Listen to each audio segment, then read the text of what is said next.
ಬ್ರೌನಿನ ಇಷ್ಟು ಈಸಿಯಾಗಿ ಮಾಡೋದು ಅಂತ ನನಗೆ ಗೊತ್ತೇ ಇರಲಿಲ್ಲ. ನಾನು ಒಂದ್ಸತಿ ಟ್ರೈ ಮಾಡಿದಾಗಲೇ ಗೊತ್ತಾಗಿದ್ದು. ಇದು ಹೆಲ್ದಿ ವರ್ಷನ್ ಆಫ್ ಬ್ರೌನೀಸು. ಈಸಿಯಾಗಿ ಮಿನಿಮಲ್ ಇಂಗ್ರೀಡಿಯೆಂಟ್ಸಿಂದ ಮಾಡ್ಕೋಬೋದು. ಇದನ್ನ ಹೇಗೆ ಮಾಡೋದು ಅಂದರೆ, ನಾನು ಡಾರ್ಕ್ ಚಾಕ್ಲೇಟ್ ತೊಗೊಂಡಿದ್ದೀನಿ. ಇದನ್ನು ನೀವು ಆನ್ಲೈನಲ್ಲಿ ಬೈ ಮಾಡ್ಬೋದು. ಮೀಶೋ, ಫ್ಲಿಪ್ಕಾರ್ಟ್, ಬ್ಲಿಂಕಿಟ್, ಇನ್ಸ್ಟಾಮಾರ್ಟ್ ಎಲ್ಲ ಕಡೆನೂ. ನಿಮಗೆ ಲಿಂಕ್ ಬೇಕಂದರೆ ಕಮೆಂಟ್ ಅಂತ ಹಾಕಿ.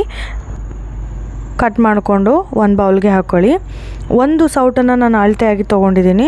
ಒಂದು ಸೌಟು ತುಪ್ಪ, ಒಂದು ಸೌಟು ಎಣ್ಣೆ ಹಾಕಿದ್ದೀನಿ. ಇದನ್ನು ಡಬಲ್ ಬಾಯ್ಲಿಂಗ್ ಮಾಡ್ಕೊಳ್ಳಿ.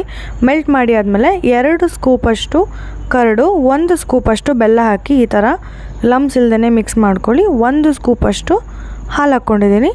ಸ್ವಲ್ಪ ವೆನಿಲಾ ಎಸೆನ್ಸು, 1 ಸ್ಕೂಪು ರಾಗಿ ಹಿಟ್ಟು, 2 ಸ್ಕೂಪು ಗೋಧಿ ಹಿಟ್ಟು, ಅರ್ಧ table spoon baking powder, 1/4 tea spoon baking soda. ನಾನು ಒಂದು ಸ್ವಲ್ಪ ಚಾಕ್ಲೇಟ್ ಪೌಡರ್ ಹಾಕ್ಕೊಂಡಿದ್ದೀನಿ. ಹಾಗೆ ಕನ್ಸಿಸ್ಟೆನ್ಸಿ ನೋಡಿಕೊಂಡು 1 ಸ್ಕೂಪು ಕರ್ಡ್ ಕೂಡ ಹಾಕ್ಕೊಂಡಿದ್ದೀನಿ. ಪಾರ್ಚ್ಮೆಂಟ್ ಪೇಪರ್ಗೆ ಎಲ್ಲನೂ ಟ್ರಾನ್ಸ್ಫರ್ ಮಾಡಿ. ನಾನು ಮೇಲ್ಗಡೆ ಒಂದು ಸ್ವಲ್ಪ ಡಾರ್ಕ್ ಚಾಕ್ಲೇಟ್ ಹಾಕ್ಕೊಂಡಿದ್ದೀನಿ. ನೀವು ಬೇಕಿದ್ರೆ ಸ್ಕಿಪ್ ಮಾಡ್ಬೋದು. ಪ್ರೀ ಹೀಟ್ ಮಾಡ್ಕೊಂಡಿರೋ ಅವನ್ನಲ್ಲಿ 200 to 230 degree Celsius for about 20 minutes bake ಮಾಡಿ. ಒಂದು 30 ಮಿನಿಟ್ಸ್ ಬಿಟ್ಟಾದಮೇಲೆ ಈ ಥರ ಕಟ್ ಮಾಡ್ಕೊಳ್ಳಿ.